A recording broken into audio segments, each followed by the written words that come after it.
Assalamualaikum warahmatullahi wabarakatuh. Halo teman-teman, kembali lagi di podcast Suara 8. We can hear your voice. Kembali lagi bareng aku Balkis di segmen Charlie, cakap bareng ahli. Oke, ahli ini kita bakal ngebahas kasus yang marak banget terjadi di dunia, bahkan di Indonesia. Dan kalian tahu gak sih kasus-kasus itu kan kriminal itu kan banyak banget ya. Salah satunya adalah mengenai pelecehan, mengenai kekerasan seksual yang dimana itu adalah yang hari ini kita bahas. Tapi sebelum kita masuk ke pembahasan yang lebih dalam lagi, sebelum kita mengulik lebih dalam lagi mengenai kekerasan seksual, sebenarnya itu kita ambil gambaran atau ambil contoh-contoh yang ada di Indonesia kasus kriminal tersebut. Itu salah satunya ada nih kasus pelaku kekerasan, yaitu seorang pendeta. Kalian bayangin aja seorang pendeta itu melakukan kekerasan seksual sebanyak kepada 13 anak remaja. Nah, lalu ada lagi nih contoh kasus lainnya di sebuah pondok pesantren. Seorang ustadz aja, seorang pemuka agama itu pernah mohon maaf melakukan pelecehan seksual kepada 3 orang santriwati, yang dimana itu membuat kita sebagai masyarakat awam itu merasa marah, sedih, kecewa, bahkan yang lebih depresi daripada itu, kita sebagai masyarakat yang tidak mengalaminya aja udah kayak gitu, apalagi korbannya gitu kan. Nah, tapi nih dari contoh-contoh yang sebelumnya Balkis jelasin, kita akan ngebahas lagi lebih dalam, tapi Balkis nggak sendirian. Nah, kita kedatangan narasumber ahlinya yaitu Bu Umi. Halo Bu Umi. Halo. Apa kabar? Baik, Oke, baik. Bu Umi bisa untuk memperkenalkan terlebih dahulu kepada para penonton. Oke. Halo pemirsa, teman-teman SMK 8. Salam kenal, selamat siang. Assalamualaikum warahmatullahi wabarakatuh. Waalaikumsalam. Saya Umi Haryati, kebetulan saya juga pengajar pendidik di SMK Negeri 8 Semarang, dan saya mengampu mata pelajaran bimbingan konseling. Jadi guru BK di SMK Negeri 8 Semarang. Oke. Gitu. Oke, Bu Umi itu guru kita semua ya. Dan ngomong-ngomong, Bu Umi kan bekerja di bidang bimbingan konseling ya. Iya. Nah, kebetulan kita juga ngebahas yang berkaitan sama itu nih, Bu. Nah, sebelum kita ngebahas tentang topik yang akan kita bahas yaitu pelecehan seksual, tapi saya mau menanyakan terlebih dahulu dari sudut pandang Bu Umi. Nah, bagi Bu Umi itu pelecehan seksual itu seperti apa sih, Bu? Pelecehan seksual itu berbagai bentuk. Oke. Ada pelecehan seksual, ada pula kekerasan seksual. Jadi kekerasan seksual itu salah satu wujud dari pelecehan seksual. Oke, jadi berbeda ya, Bu? Iya, berbeda. Jadi ada sedikit perbedaan antara pelecehan dan kekerasan. Kalau kekerasan itu sudah wujudnya, pelecehan itu wujud yang lain. Jadi ada berbagai macam bentuknya.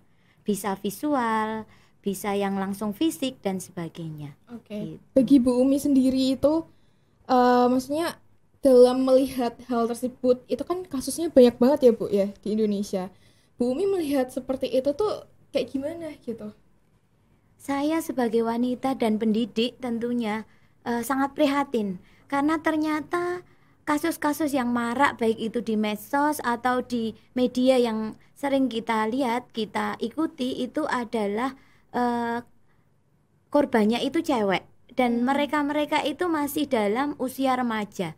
Bahkan ada pula yang di bawah usia remaja, sehingga anak-anak SD itu juga pernah mengalami itu, dan itu terpampang jelas ketika kita itu mengikuti di medsos atau di media lain. Jadi pelakunya itu, dan yang kita lihat itu pelakunya adalah orang-orang terdekat, sehingga ketika kita melihat, ketika kita mencermati itu, mereka pelakunya itu tidak jauh-jauh beda dengan atau tidak jauh dari lingkungan korban. Itu yang justru membuat kita itu miris. Apa emang orang terdekat itu tuh peluangnya untuk melakukan tindak kriminal tersebut itu lebih besar, Bu? Atau bagaimana? Sebenarnya tidak seberapa peluangnya besar. Itu tergantung juga sama pelakunya. Jadi peluang itu ada, tapi ketika pelaku pelecehan itu punya prinsip atau mindset yang bagus, itu juga tidak akan terjadi. Yang sekarang menjadi miris atau kita lihat, kita dengar itu begitu miris, begitu tragis, itu ketika kita melihat yang sebagai pelakunya itu adalah pendidik. Itu yang membuat kita semua pemirsa mungkin juga sama. Kenapa pendidik yang harusnya memberikan tauladan, memberikan contoh, justru malah memberikan kesan negatif untuk masyarakat dan tentunya untuk peserta didiknya gitu. Nah, ngomongin itu tuh karena kita lagi di lingkungan sekolah ya Bu, kita akan membahas itu tentang lingkungan di sekolah, kayak gitu, tindak kriminal itu yang ada di lingkungan sekolah. Nah, gitu kan yang kita tahu itu bisa ada di lingkungan masyarakat, lingkungan keluarga bahkan, dan lingkungan sekolah.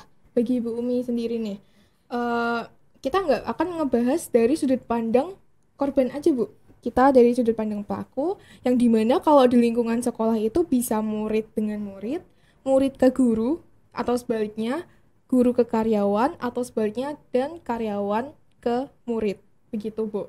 Nah, itu kan ada nih yang kita tahu di masyarakat sekitar, bahkan umum dibicarakan, itu tuh mengenai pakaian. Iya. Nah, setuju nggak Bu? Sering dengar nggak Bu? Sering sekali. Iya. Itu tuh emang pakaian itu sangat berpengaruh Bu dari pola pikir pelakunya atau dari korbannya tersebut. Gitu. Pakaian itu salah satu pemicu atau salah satu hal yang menyebabkan kejadian atau pelecehan atau kekerasan seksual itu terjadi. Sebagai contoh saja begini, ketika kita di sekolah, pakaian kita itu tidak tampak, istilahnya karena kita itu pakaiannya itu seragam sehingga tidak tampak bagaimana bentuk tubuhnya. Maaf ini karena kebetulan kita ini kan di SMK, tentunya teman-teman kita, saya yang sebagai pendidik itu, siswa-siswa kita itu rata-rata kalau yang cewek ini masih ibarat bunga ini masih mekar-mekarnya. Oh, siap. Gitu. Kalau yang cowok ini ibaratnya baru tumbuh paling bagus begitu. Ibarat merpati yang terbangnya paling jauh begitu. Oh, gitu, paling gagah. Iya, gitu paling ya, gagah. Ibarat ayam jantan yang sangat bagus, kualitasnya bagus begitu. Sehingga kalau kita di sekolah ini kan siswa-siswi kita ini kan pakai seragam, nggak begitu tampak. Iya, betul. Nggak begitu tampak, apalagi pemerintah itu sekarang sudah bagus karena tidak ada seragam bagi cewek atau bagi wanita. Itu yang seragamnya dulu kan ada di bawah lutut. Sekarang semua sudah semata kaki, sehingga tidak memperlihatkan tidak memperlihatkan itu betisnya bagus dan sebagainya. Itu sekarang sudah terkurangi. Tetapi kenapa yang menjadi permasalahan, kenapa kok sekarang masih marak itu? Apakah pakaian itu sebagai pemicunya? Bisa jadi. Kenapa bisa begitu? Karena apa? Ketika kita melihat suatu pemandangan indah, ibaratnya begitu. Oh, ternyata cara berpakaiannya begini. Sehingga laki-laki itu, karena kalau itu pelakunya itu laki-laki, maka akan melihat dengan berpakaian begini sehingga bentuk tubuhnya seperti ini. Maka kalau kita dalam ajaran agama itu, kenapa kita tidak diizinkan membuka aurat? Kenapa ketika kita itu berjilbab itu tidak boleh memakai pakaian yang ketat? Ada yang mengatakan bahwa berjilbab tapi seperti lepet. Kenapa pakaian itu salah satu pemicunya? Ya itu karena melihat bentuk tubuhnya tadi. Jadi kenapa kita tidak diizinkan memakai pakaian yang itu, ya sebagai salah satu pemicu, tapi bukan yang utama. Ini hanya salah satu pemicu. Karena apa?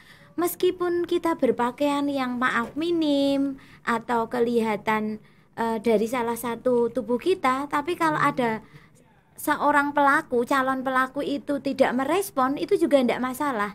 Baik. Iya, jadi itu juga salah satu pemicu, itu bukan yang utama. Jadi itu bisa terjadi bila mana dua hal itu digabungkan, antara calon pelaku dan ada kesempatan. Kalau ada kesempatan tapi calon pelaku biasa-biasa saja, itu bukan tipe saya, istilahnya Oke. begitu ya, dia Iya, enggak iya, masalah betul. gitu loh. Nah, itu kalau misalkan dari pelakunya sendiri, itu kan tergantung pelaku juga ya, Bu. Nah, Iya.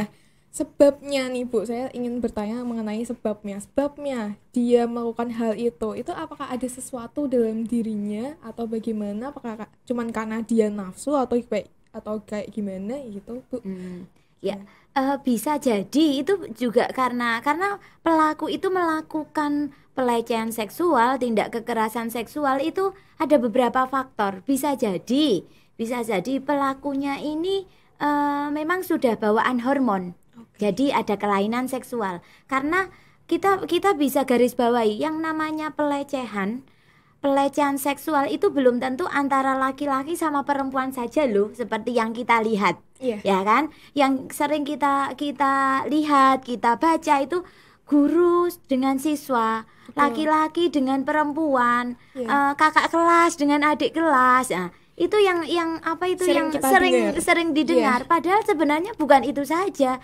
Di sisi sudut yang lain itu ternyata ada loh yang laki-laki itu juga pelecehan terhadap sesama laki-laki. Waduh, Nah, itu juga terjadi, itu real udah terjadi. termasuk kelainan seksual ya, Bu? Iya, itu yang namanya kelainan. Iya, Sehingga apa itu hormon itu tidak bisa gitu, karena memang dia sudah kelainan. Jadi ketika melihat remaja cewek itu ya santai-santai wae, ndak ada gerengnya begitu. Meskipun lihat Balkis yang cantik begini, sudah cantik, sudah pintar, komunikatif, saya nggak tertarik tuh. Nah, Karena tapi tertariknya sama sesama iya laki. gitu. Padahal sesama temannya cowok itu bisa jadi saya nggak mau, saya risih kan gitu.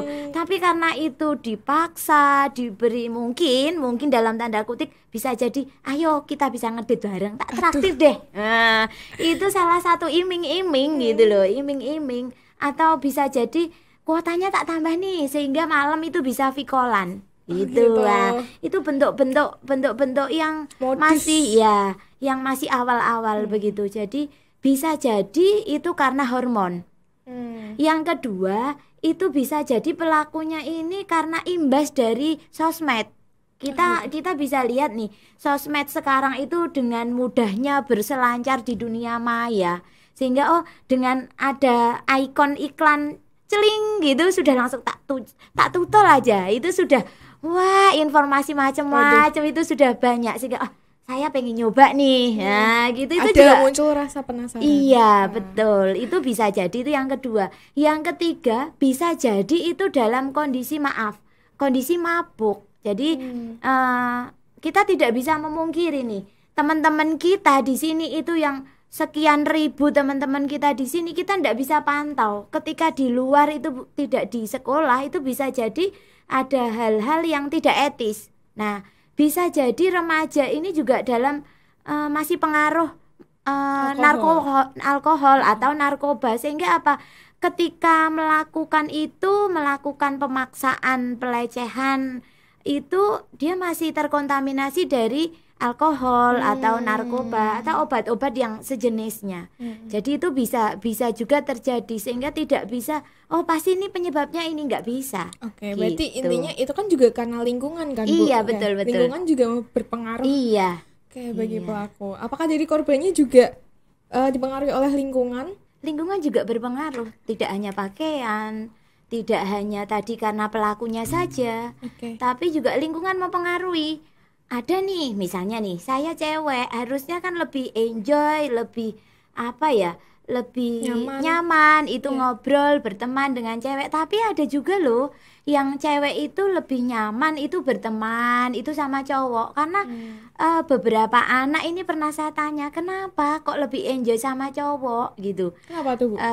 Ada yang mengatakan begini, karena sempat ada orang tua murid itu yang begini, Bu, kenapa Bu Umi, anak saya ini kalau pulang sekolah ini hari ini diantar si ini, besok lagi motornya beda lagi ternyata si ini, besok lagi si ini. Begitu si anak saya ajak ngobrol gitu, kenapa kok berganti-ganti meskipun itu teman satu kelas. Katanya alasannya begini, Bu, berteman sama cowok itu lebih enak, Bu, nggak ribet, nggak ceriwis, nggak banyak nggak banyak komen, nggak banyak ini, lebih enjoy Bu dibanding sama teman cewek itu apa sih Dik di komen, apa sih Dik nanti bikin story. Jadi enak yang cowok Bu, sudah cuek, sudah ini udah nggak berpikir apa-apa gitu. Itu Apakah juga ada ada? gitu. Apakah anak itu tomboy atau gimana Bu? Apa? Enggak juga, Enggak tidak juga ya? selalu yang sering nyaman dengan cowok itu tomboy juga enggak gitu. Itu tergantung apa ya? Kenyamanan Kenyamanan. remaja putri itu aja. Tapi bagaimana apakah lingkungan ini bisa mempengaruhi? Bisa gitu loh.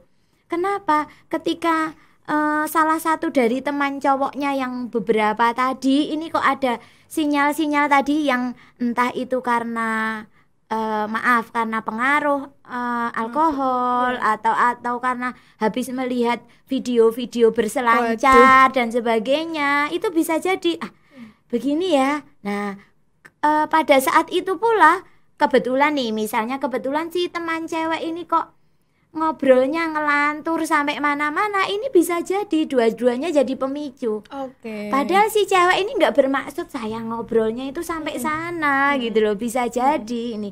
Sehingga apa? Persepsi antara remaja cowok dan cewek yang tadi sama-sama nyaman, enjoy ketika apa itu berteman gitu bisa berubah Oke. dengan berawal dari pelecehan yang yang kecil-kecil dulu lah ibaratnya gitu. Oh, dari aku lihat fotomu tanpa jilbab nih. Aduh.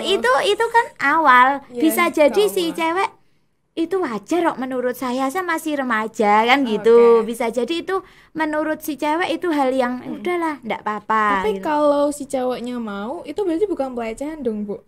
Enggak, kalau itu si ceweknya mau ya dalam batas yang normal, Normal. tapi itu salah satu pemicu Pemicu. gitu. Oke, oke, Jadi oke. itu sinyal-sinyal kesananya kan ada. Kalau itu sekali dibolehkan, dua kali lagi kok diokekan. Nah, 3 kali bisa jadi wis akrab kok. Wah, gitu. Bakal Jadi lebih jauh lagi. iya bisa lebih jauh lagi oke. gitu.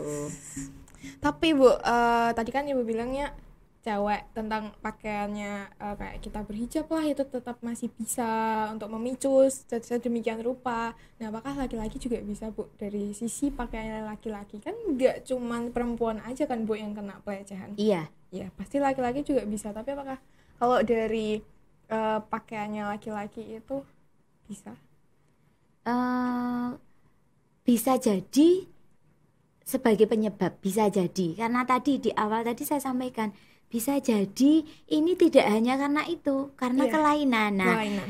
ada nih teman sesama cowok dianggap akrab, tapi pandangannya begitu melihat, oh berarti begini ya. Nah, itu dia akan melihat kalau berpakaian misalnya pulang sekolah sudah ganti habis ekstra nih misalnya, terus ganti kaos, begitu pulang dia sudah pakai jaket, pakai hem, ternyata kelihatan gantengnya ya.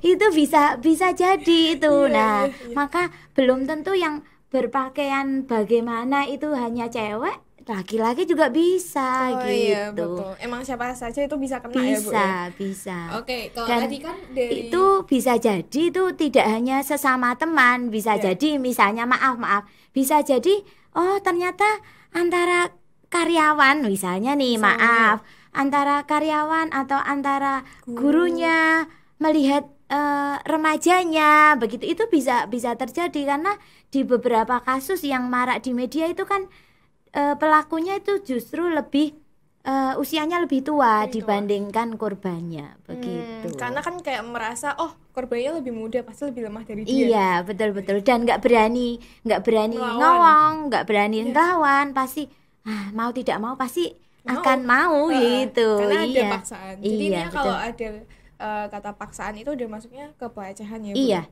pelecehan dan ngarah ke kekerasan. Itu sudah kekerasan itu. Iya. Kalau sampai pemaksaan gitu. Oke. Itu juga udah masuk tindak kejahatan Iya, betul. yang dimana nanti bisa kena pasal ya, Bu ya? Iya. Ya, kena pasal di hukum Indonesia juga menangani tentang pelecehan seksual ya, Bu ya, pasti ya. Iya. Nah, karena tadi kita udah bahas nih tentang sebabnya, tentang dari sisi korban, pelaku, itu juga ada kelainan mental dan semacamnya, kelainan seksual juga ada. Nah, sekarang kita ngomongin dampaknya nih, Bu. Oke. dampaknya pasti banyak ya Bu Iya. ya. Nah, apakah ada dampak negatif positifnya mungkin bahkan dari sudut pandang Bu Umi? Rata-rata pelecehan dan kekerasan seksual itu berdampak negatif. Betul. Kalau yang berdampak positif itu kelihatannya belum tampak ya, baik dari pelaku maupun apalagi korbannya. Jadi kalau dampak negatif itu banyak sekali. Yang pertama itu kondisi trauma. Jadi korban itu pasti begitu kejadian shock. Nah, ini yang penyembuhannya itu justru lebih sulit. Karena beberapa kasus itu kan korban itu awal mulanya tidak berani melapor, hanya diem. Iya, Nah, diem apalagi ngomong sama teman, sama keluarga, apalagi itu di etika kita masih aduh seperti itu kok ngomong dengan keluarga itu kayak hal yang tabu, begitu. betul. Sehingga akan lebih baik diem. Padahal diamnya korban itu bisa jadi apa itu pemicu berikutnya lagi, sehingga pelaku itu diem mau besok terulang kembali. Aduh. gitu. Sehingga Jadi karena korban merasa lebih lemah dari pelaku. iya betul. Itu dampak psikisnya utamanya. Dampak psikis itu yang sulit. Yang kedua selain dampak psikis itu kan juga ada dampak fisiknya. Karena kekerasan. Dampak fisik iya, karena kekerasan. Kalau maaf ini belum tentu yang pelaku pelecehan itu orang yang sehat gitu kan. Ya, bisa jadi maaf. Bisa jadi itu dia punya penyakit bawaan, bisa penyakit kelamin dan sebagainya. Sehingga apa? Bisa jadi itu menularkan gitu, menularkan kepada korban. Karena membayangkannya aja ngeri loh. Iya, ini apalagi kalau korbannya itu diam, terulang kembali, jadi kemungkinan untuk tertular itu akan lebih besar Iya, begitu. Terus, belum lagi dampak yang kedepannya nanti kalau habis psikisnya kena, fisiknya kena gitu. Nanti kalau kita masih remaja nih, nanti ke depan masa depan saya bagaimana begitu. Kalau mungkin maaf kalau itu korban tidak sampai menimbulkan dampak yang secara fisik tampak, tahu ya maksudnya yang secara fisik tampak itu mungkin masih bisa dihandle, ibaratnya masih bisa tertutupi. Tapi kalau itu sampai secara dampak fisik itu ada dan tampak, dan nanti itu berkelanjutan sampai seumur hidupnya korban, itu akan lebih sulit untuk mengembali. Iya, traumanya seumur hidup, dan bisa jadi itu akan membunuh masa depannya, membunuh karirnya, bisa jadi nanti calon pasangannya dan calon penerusnya dia itu juga bisa jadi akan mengalami sebuah trauma. Nggak usah tak urus aja lah. Nah, bisa jadi seperti itu. Sehingga apa?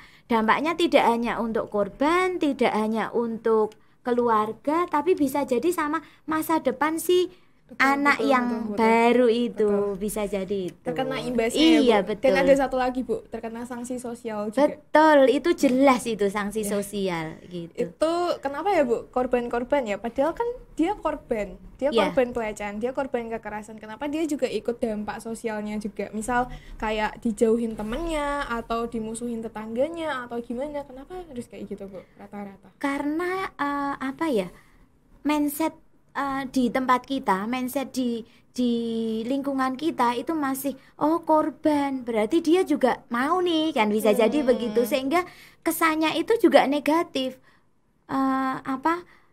Kesan bahwa korban itu selalu mau dan sebagainya itu masih ada di sebagian dari masyarakat kita, sehingga secara sosial itu masih tampak atau masih berdampak. Yang kedua, kenapa beban sosial itu muncul? Karena apa?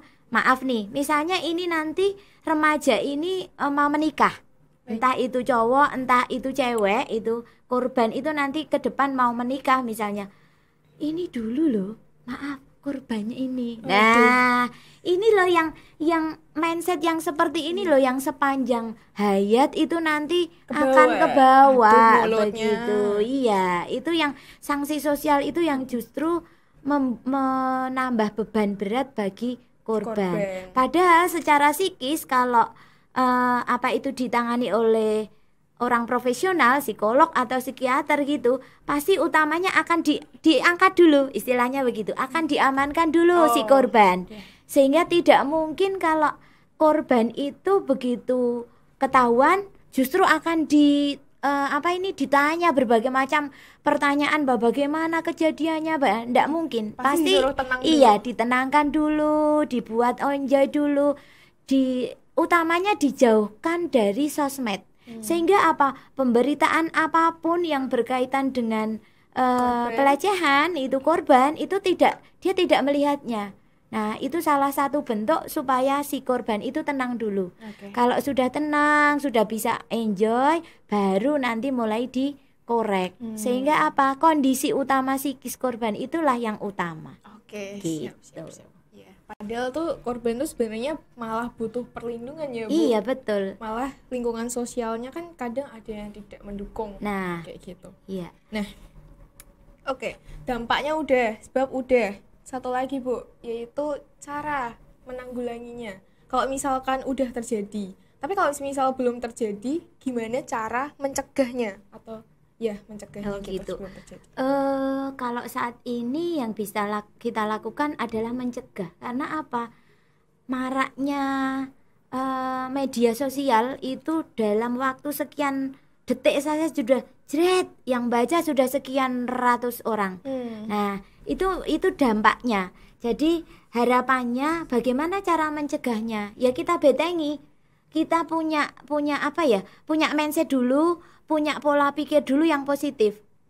Jadi mau berteman dengan siapapun boleh.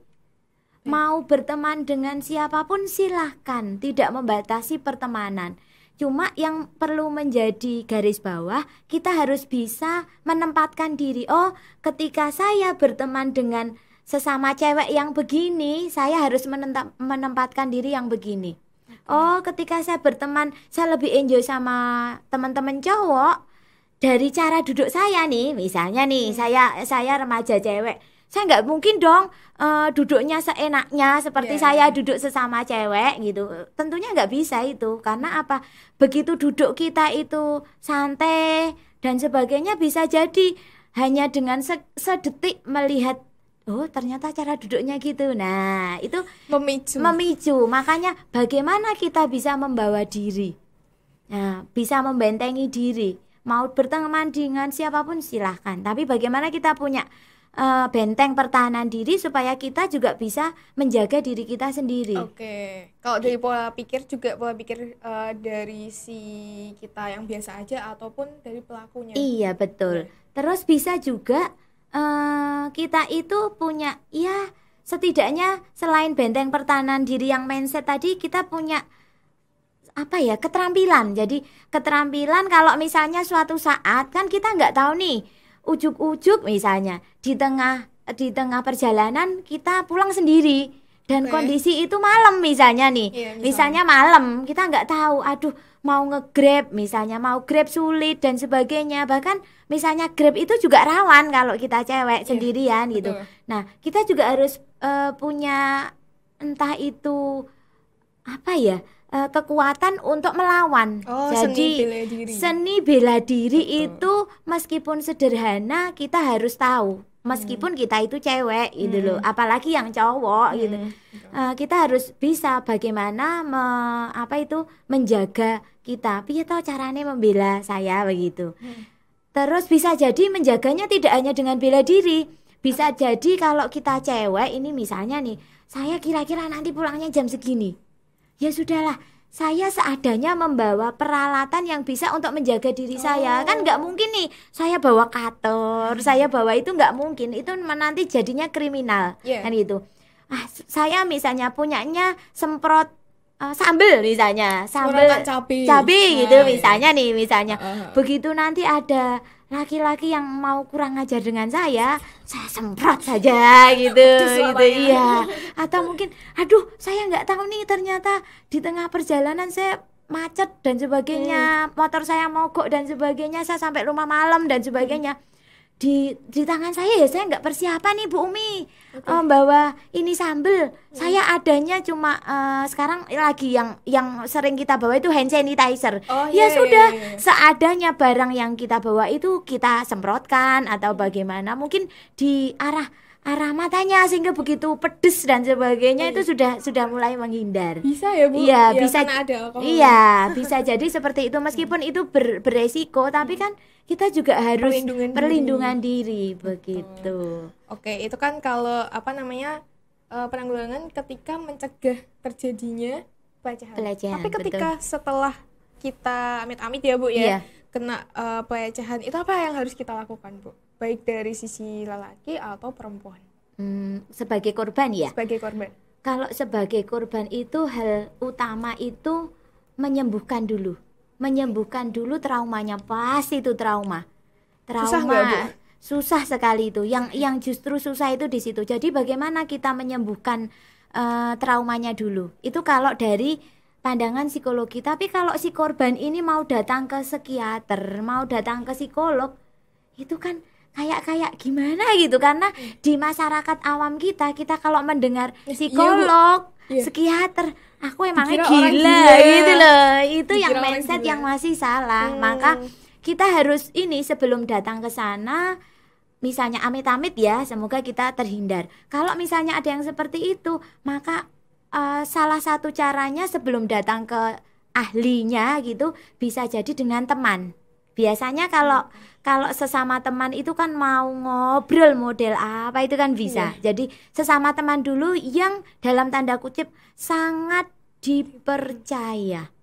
Kalau Itu. dia nggak punya teman gimana Bu? Maksudnya ketika dia korbannya kena sanksi sosial nih, Iya. otomatis teman-teman menjauhi dia. Iya. Terus dia sendirian kayak gitu, terus gimana Bu? Keluarga. Keluarga. Iya. Jadi kedekatan dengan siapa, bisa jadi tidak dekat dengan ibu nih. Biasanya cewek harusnya dekat dengan ibu, ternyata tidak dekat sama mama, sama ibunya. Bisa jadi dengan kakaknya. Kenapa sama kakaknya? Kakak saya seumuran kok. Jadi kalau ngobrol saya kayak enak Kayak gitu loh. temen. Mendengarkan, mau tahu apa kondisi saya dan sebagainya dengan keluarga utamanya. Gitu. Kalau dengan guru, dengan ahli profesional, saya berpikir kalau korban ini pasti akan kesulitan kalau menceritakan itu langsung ke guru atau guru BK misalnya, pasti dia akan kesulitan. Karena apa? Nanti kalau saya cerita sama guruku, nanti saya di ini ya. Nah, bisa jadi seperti itu. Maka kalau tidak ada teman, tadi yang Balkis cerita nggak ada teman Ibu, ya sudah sama keluarga. Kalau keluarga kok saya juga nggak ini, ayo toh tumbuhkan dengan siapa dia nyaman. Oh ternyata nggak sama guru BK-nya. Karena apa? Bisa jadi nih, saya kalau datang ke ruang BK itu kesannya saya bermasalah Bu. Bisa jadi begitu. Maka bisa jadi kami yang di BK itu tidak mengajak mereka teman-teman itu untuk konseling di BK, tidak harus gitu.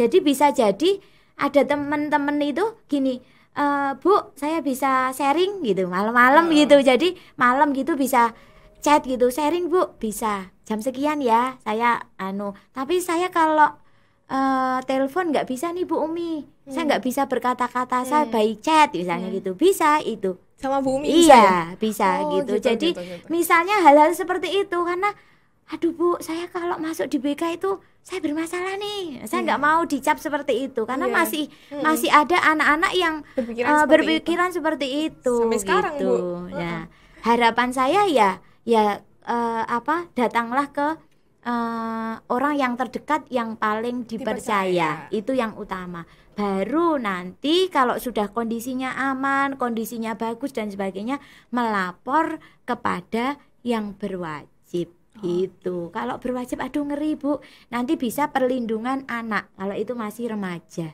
Gitu. Di tiap kota itu ada. Pasti ada gitu.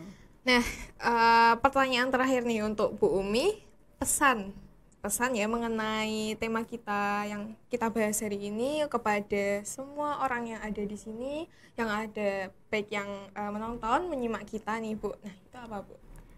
Pesannya untuk kita semua ya, terutama untuk lembaga, misalnya untuk masyarakat umum, kita diharapkan itu sering-sering ada sosialisasi. Jadi sosialisasi tentang pelecehan seksual gitu, baik itu di lingkungan sekolah, bisa jadi nanti di lingkungan RT, karena itu mungkin lewat orang tuanya dulu, lewat ibu-ibu PKK-nya dulu, baru nanti disosialisasikan ke anaknya. Bisa jadi lewat RT, atau mungkin kalau mereka-mereka yang sudah kuliah ya di universitasnya, di tapi biasanya kampusnya, karena gitu. ada kasusnya dulu, terus baru dikasih sosialisasi. Itu nggak jarang loh, Bu. Biasanya begitu, tapi ada juga yang sudah sosialisasi dulu ke sekolah atau ke lembaga, baru ternyata kasusnya ini tuh muncul sejak tahun sekian, cuma kita ndak mencermati gitu. Iya. Itu bisa jadi. Kalau yang untuk kita remaja ya, mari kita mawas diri. Betul. Pintar membawa diri, apapun Anda, mau cewek mau cowok, mari kita bisa membawa diri. Bawalah harga diri kita itu yang baik, maka ketika kita menghargai diri kita, orang lain akan menghargai kita. Betul. Baik. Ada pepatah kan, Apa itu, Bu? ajining rogo seko busono. Nah, ya kan? Itu kan bisa dilihat dari cara berpakaiannya, bisa dilihat dari cara bertutur katanya. Itu bisa jadi karena suatu kasus ini saya pernah membaca itu begini. Ketika ada cewek berjalan sendirian dan yang mengiringi itu cowok tak dikenal gitu. Begitu ditanya, mau kemana nih Mbak? Kan biasanya begitu. Tapi itu udah masuk pelecehan kan, gitu. Bu? Itu sudah masuk pelecehan. Tapi ketika si cewek ini dengan sopannya, ajeng mriku lho Mas, gitu. Itu bisa jadi, oh ternyata anak baik-baik nih, saya nggak bisa ganggu. Bisa jadi itu seperti itu. Maka mawas diri, nggak tega. Maka mawas diri itu penting, baik itu cowok maupun cewek gitu. Oke, mungkin cukup sekian aja ya dulu ya Bu ya, pembahasan kita pada episode hari ini. Mungkin bisa ambil kesimpulan, kita sebagai murid-murid SMK Negeri 8 nih terutama, kita harus menjaga diri kita dari segala kemungkinan terburuk, apalagi dari tindak kriminal tersebut ya, Iya, Bu. betul. Nah, oke, dan kita cukupkan lagi tentang pembahasan tentang pelecehan seksual, dan saya ucapkan terima kasih kepada Bu Umi karena telah Sama-sama. menyempatkan hadir di podcast Suara 8 ya, spesial PJBL ini. Dan semoga Bu Umi sehat selalu, Amin, bahagia selalu, dan sukses selalu gitu. Amin. Nah, saya juga ucapkan terima kasih kepada para penonton podcast Suara 8 yang udah menyimak kita dari awal sampai akhir. Semoga kalian semua tetap semangat belajar ya. Dan segitu dulu. Oh ya Bu, kita ada salam idola buat penutupan. Iya. Nah, sambil mengingatkan teman-teman nih, kalau lupa, salam idola SMK 8 tuh seperti ini begitu. Kan ciri khasnya SMK Negeri 8. Iya, betul. Tapi sebelumnya saya, karena kita ini SMK nih Bu, ada semboyannya lah istilahnya, ada jargonnya, yaitu SMK bisa, SMK hebat, SMK bisa hebat. Iya. Nah, gitu. Oke, kita salam idola dulu ya Bu. Iya. SMK Negeri 8 Semarang, idola, inovatif, disiplin, kolaboratif. Terima kasih. Wassalamualaikum warahmatullahi wabarakatuh. Waalaikumsalam warahmatullahi wabarakatuh.